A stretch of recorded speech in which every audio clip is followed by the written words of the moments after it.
The logic of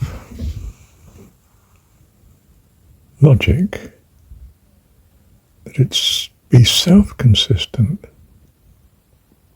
but you can't prove that it's valid, only that the system is keeping its own rules, and reasoning needs to do that.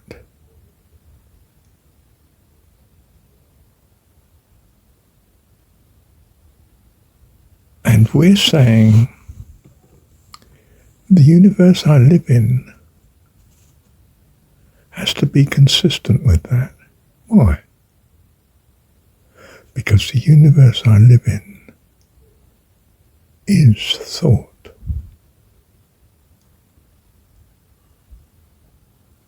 And thought has to have this consistency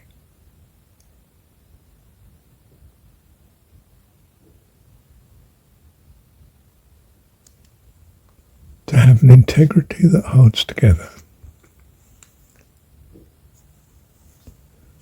A man of integrity is consistent, reliable. If he's not reliable, you can't count on him, you can't use him in certain situations.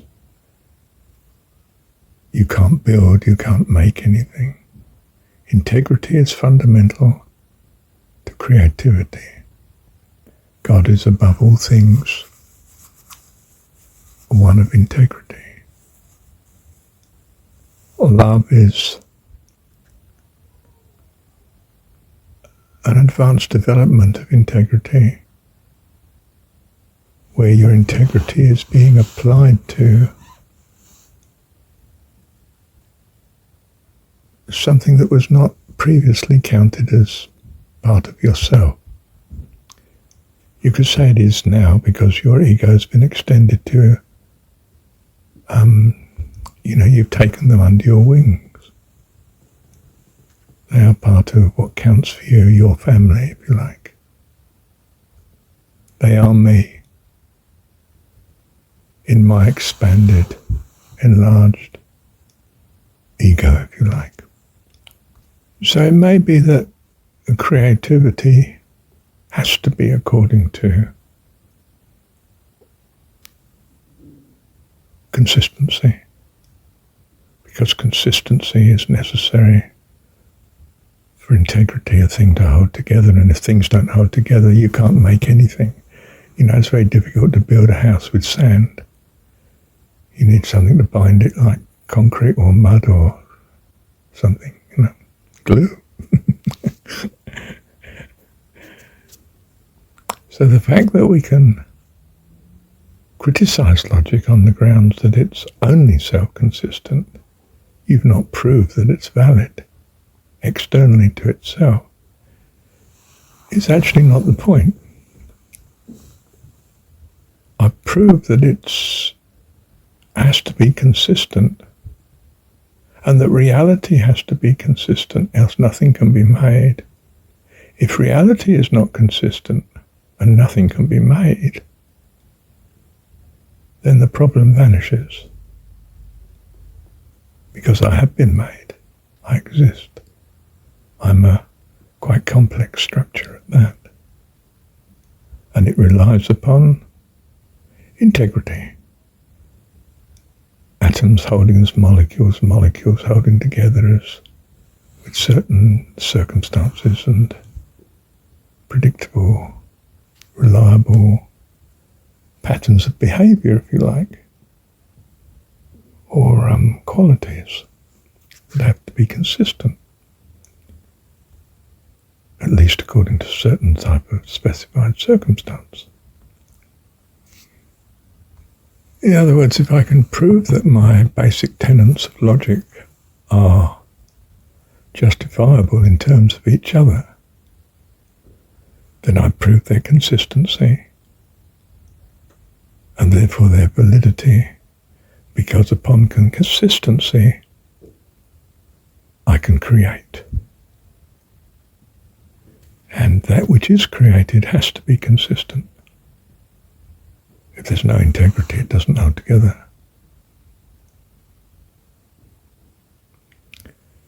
So yes, it is circular, but that doesn't invalidate it.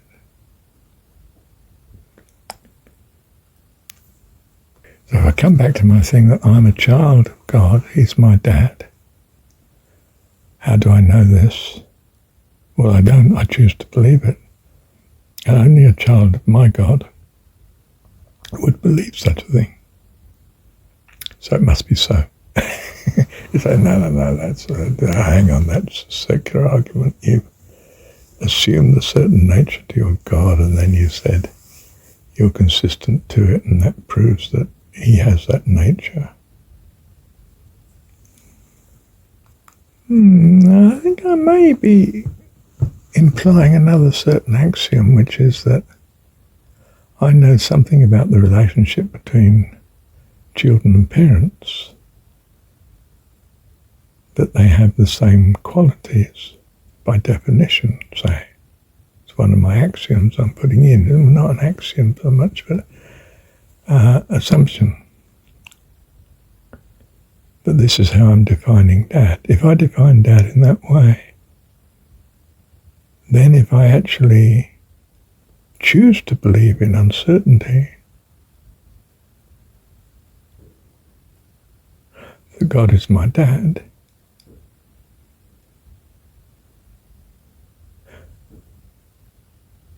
that may be, or it necessarily is, because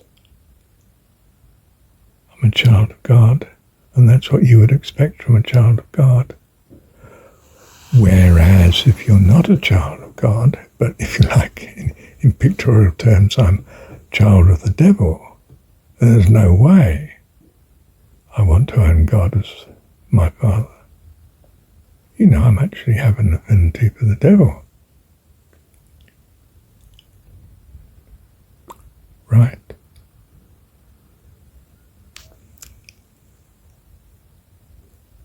Pause. So I'm claiming, yes, my argument is circular and it's valid. Whereas normally we think of it circular and therefore it's not valid. No. Logic has to be circular. Any argument for the validation of logic has to be circular. It can only be based on itself.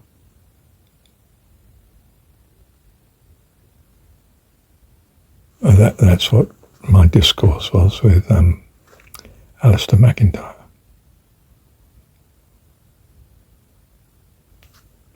As I say, I don't mean I told him. I mean, I said this to him and he agreed because,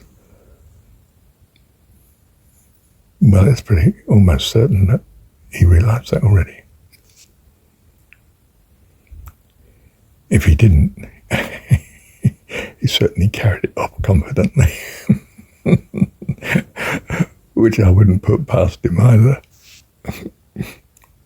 In two dimensions, the circle is, of course, particularly symbolic because you can go round and round in a circle, and if you feel you are constrained to be tied to the actual line itself, well, it's endless, isn't it? You just come round to the beginning and keep going.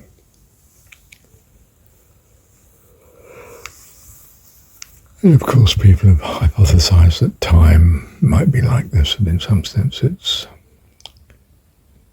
you go far enough, you find you back at the beginning, in some sense. But since we really can't get a handle on what time is, it's not easy to prove that thesis, is it? Thank you, Dad.